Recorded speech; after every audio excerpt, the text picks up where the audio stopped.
দীর্ঘ প্রতীক্ষা, অসংখ্য মানুষের স্বপ্ন, আশা আর প্রত্যাশা অবশেষে বাস্তবায়নের পথে ভোলাবাসীর বহুদিনের সেই কাঙ্ক্ষিত স্বপ্ন ভোলা বরিশাল সেতু। জাতীয় সংসদে তুমুল আলোচনার পর সেতুমন্ত্রীর ইতিবাচক অবস্থান এবং সরকারের গ্রিন সিগন্যাল পাওয়ায় নতুন করে আশায় বুক বাঁধছে দেশের দক্ষিণাঞ্চলের মানুষ।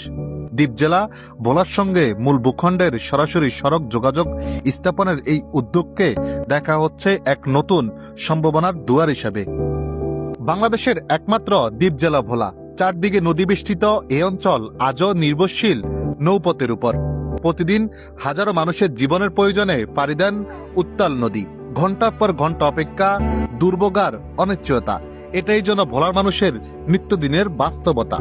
বিশেষ করে বর্ষার মৌসুমে বা বৈরী আবহাওয়ায় এই দুর্ভোগ চরম আকার ধারণ করে।